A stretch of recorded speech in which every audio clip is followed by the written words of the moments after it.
Hello, Sarah Monou avec vous du podcast Conscience et Transcendance. Et aujourd'hui, nous allons parler des lois universelles pour manifester ce qu'on souhaite créer, voire émerger dans la matière.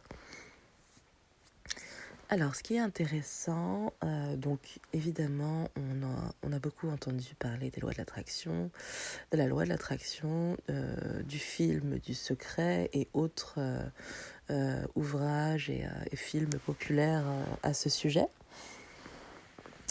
Alors, ce qui est intéressant de rappeler aussi avec cette loi, c'est que beaucoup n'y croient pas parce qu'ils oublient, en fait, beaucoup pratiquent dans une forme assez superficielle de la loi de l'attraction, en se disant allez c'est bon j'ai fait le job, salut.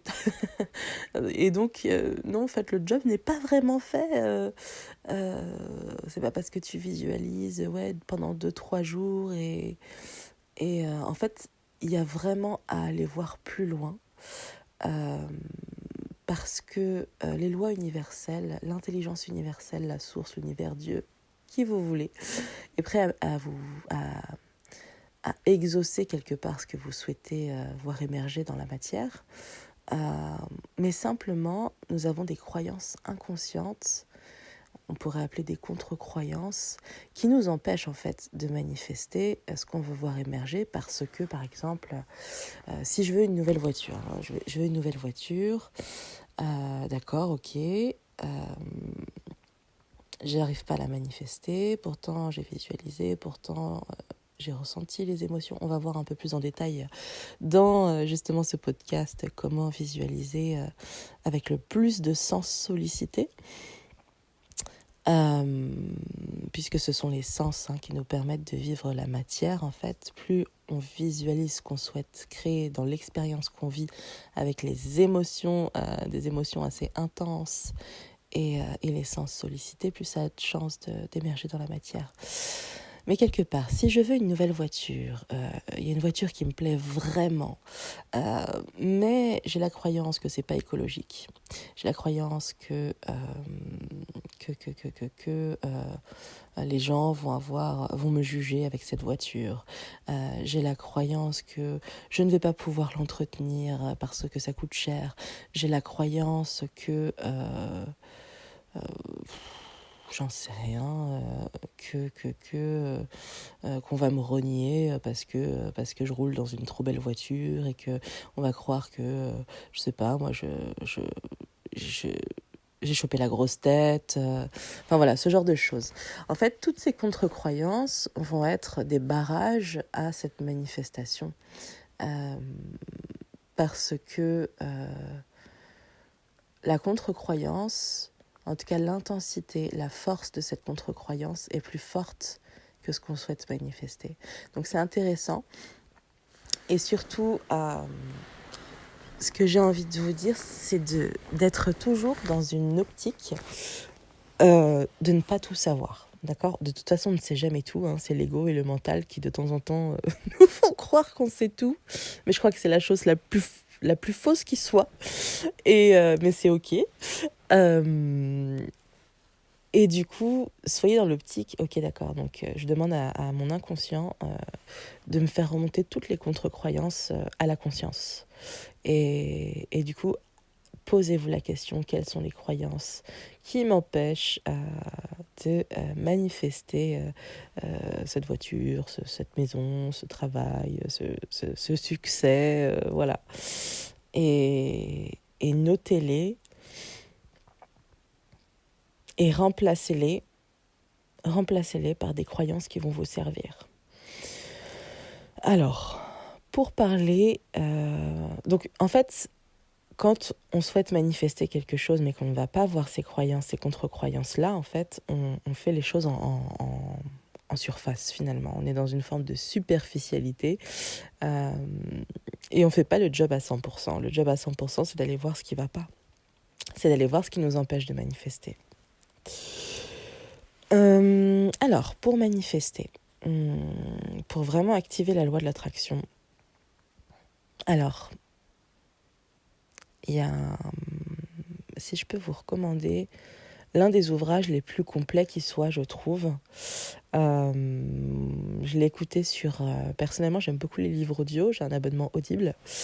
Euh, et donc, c'est le livre Devenez super conscient de Joe Dispenza.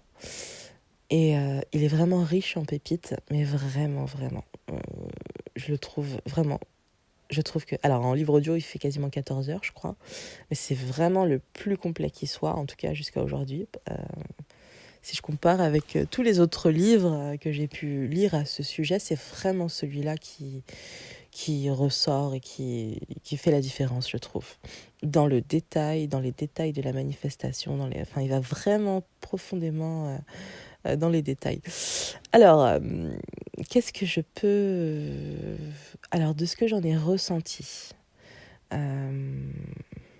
si je superpose un petit peu tout ce que j'ai pu lire ou voir à ce sujet-là et vous partager, c'est que plus on sollicite de sens. Alors, Joe Dispenza, il parle d'un film, en fait, de créer un film en mouvement. On ne parle pas d'une image, de quelque chose de figé, voilà, qui serait figé dans votre esprit, mais plutôt quelque chose vraiment que vous vivez.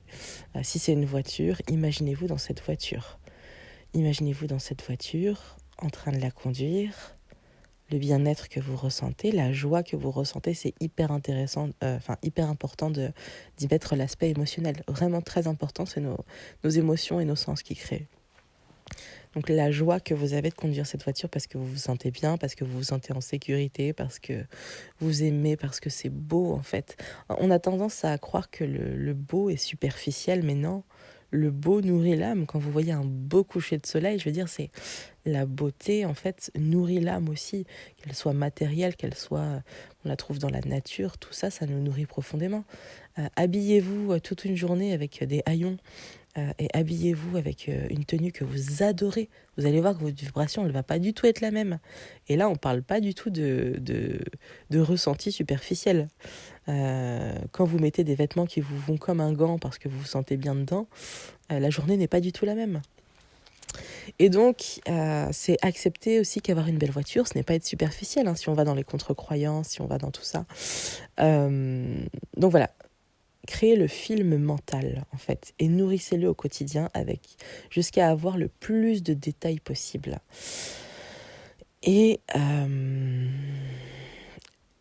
tous vos sens sont sollicités, c'est-à-dire à la vue, quelle route vous avez devant vous, la luminosité du soleil. Est-ce que vous avez les fenêtres ouvertes et vous avez un petit peu d'air, de vent qui vient caresser votre peau? Quelle odeur vous sentez? Vous sentez l'odeur du cuir nouveau? Quelle odeur vous sentez? Et quelle musique vous entendez en fait dans ce film? Plus vous sollicitez vos sens, plus vous êtes dans une intensité émotionnelle, une joie d'être dans cette voiture, plus vous allez la créer dans votre univers matérialisé. Et alors, le conseil là, ce n'est pas de le créer en se disant je vais l'avoir dans le futur, mais c'est de créer un film comme s'il s'était déjà produit, avec la gratitude de vous voir, en fait, de vous visualiser comme si c'était déjà fait. Comme si c'était un souvenir. Un souvenir qui n'est pas encore réalisé, qui n'est pas encore matérialisé, mais vraiment toute la force justement de cette loi d'attraction, ça va être que souvent on a tendance à visualiser des choses et à les situer dans un espace-temps qui est celui du futur. Mais le futur, en fait, il n'a aucun impact. Quand vous visualisez dans l'instant présent, c'est toujours dans l'instant présent, quelque chose qui a déjà été manifesté, comme un film, comme vous, visualisez-vous comme un souvenir. Voilà, ce jour-là, j'étais sur la route, dans ma voiture, voilà, il y avait telle musique, il y avait telle luminosité, est-ce qu'il pleuvait, est-ce qu'il faisait beau, est-ce qu'il faisait nuit, est-ce qu'il faisait jour, est-ce que c'était au petit matin. Visualisez-le jusqu'à ce que vous ayez la sensation de le vivre à 300%. Voilà. Et n'oubliez pas le job des contre-croyances à côté. Qu'est-ce que dans mes croyances inconscientes, qu'est-ce qui m'empêche de manifester ça? Et là, plus vous nourrissez cette vision, ce film qui s'est déjà créé, hein, donc c'est comme un souvenir, hein, on est vraiment dans cet espace-temps dans le présent, de voir quelque chose qui s'est déjà passé. Et plus vous allez le manifester dans la matière. Avec la gratitude, vous voyez vraiment ce souvenir avec la gratitude que ça s'est déjà passé, avec le fait de remercier pour le fait que ça s'est déjà passé. Et quelque part, des fois, on se dit, mais non, mais ça prend trop de temps. Et du coup, on met comme fin au processus de matérialisation. Mais soyez la gratitude, en fait, peu importe ce qui se passe dans votre monde, peu importe ce que vous avez ou ce que vous n'avez pas encore, soyez la gratitude dans l'instant présent, parce que c'est l'état qui nous permet de recevoir ce qu'on a demandé. Quand on est dans le manque, quand on est dans le c'est pas encore manifesté, quand on est dans le ça ne fonctionne pas, vous ne permettez pas aux choses que vous avez créées, visualisées, d'accéder à votre monde matériel. Soyez la gratitude au-delà de ce que vous avez. En fait, l'état de gratitude, il ne doit pas dépendre de ce qu'on a ou de ce qu'on n'a pas. Ça doit être un état d'être. Et plus vous êtes dans cet état-là, plus vous allez recevoir. Mais n'attendez pas de recevoir pour être dans l'état de gratitude. L'état de gratitude doit précéder ce que vous avez. Vous voyez ce que je veux dire ? C'est vraiment un état d'être. Et plus vous êtes dans la gratitude, plus vous allez recevoir du monde, des gens autour de vous, plus vous allez recevoir des messages, plus vous allez recevoir de l'affection, de la reconnaissance. Parce que vous ne l'attendez pas, parce que vous êtes dans un état de gratitude. Et cet état de gratitude, c'est le plus grand état de recevoir qui soit en fait. Donc quand je suis dans un état d'amour, quand je suis dans un état de gratitude, je me permets de recevoir absolument tous les cadeaux de la vie, peu importe la forme qu'ils ont. Voilà.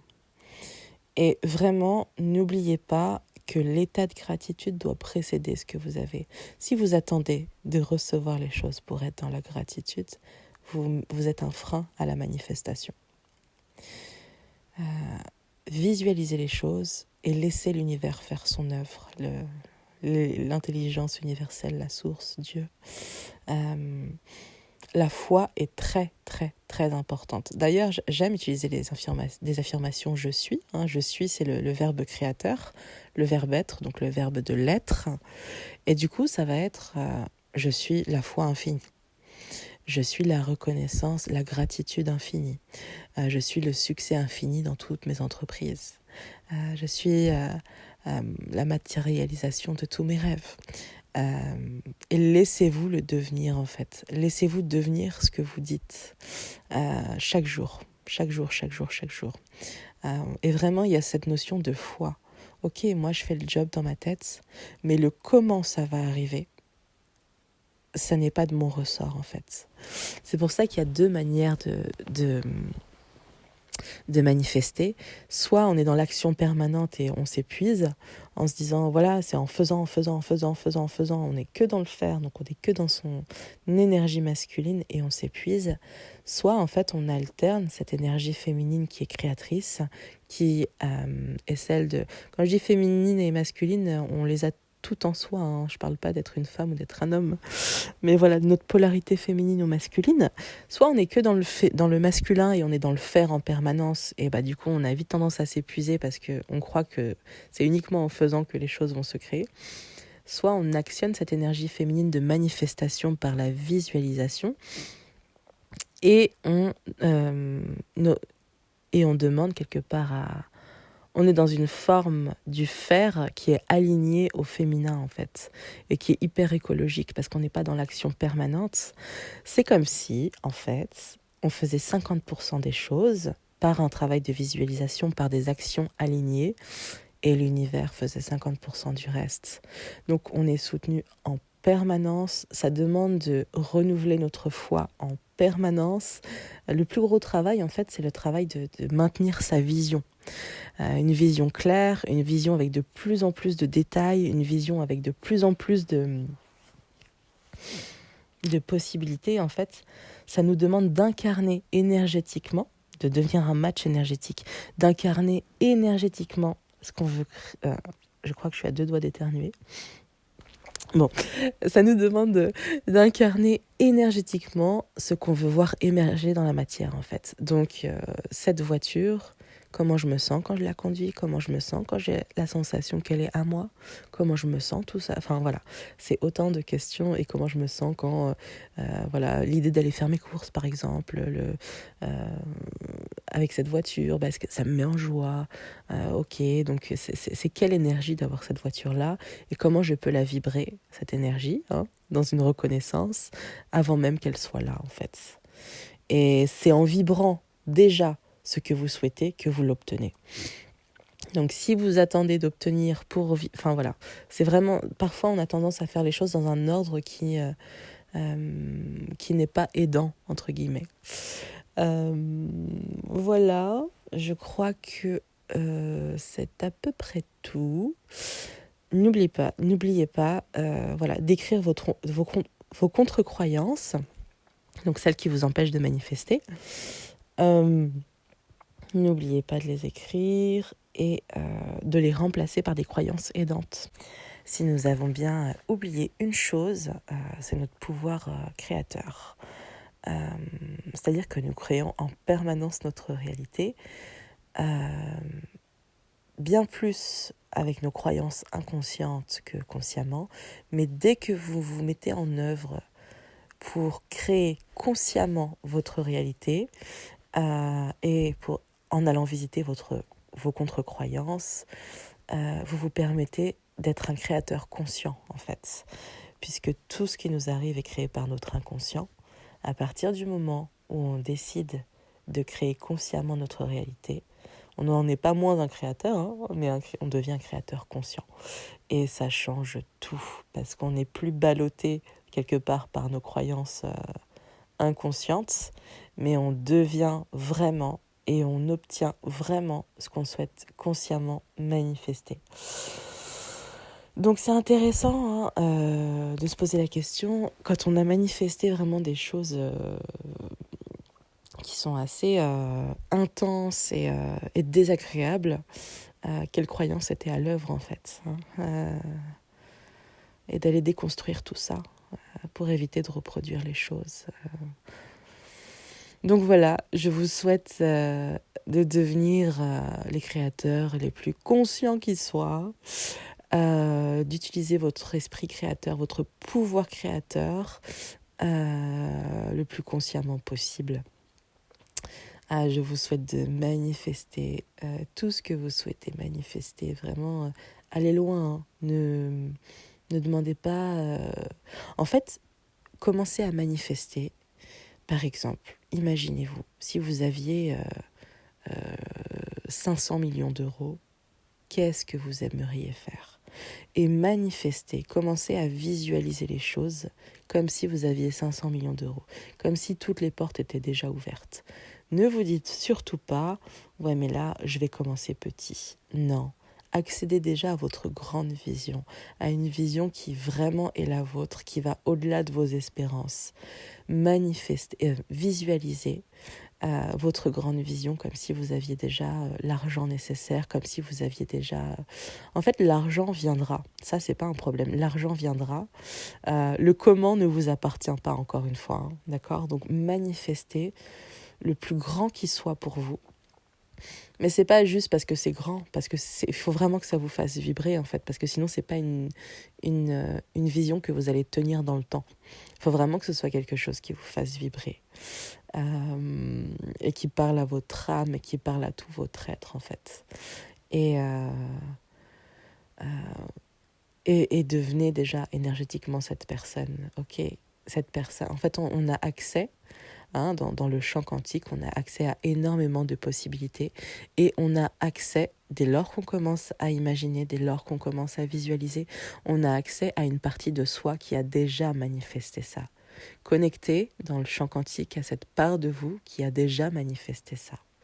Le champ quantique nous offre 1001 possibilités.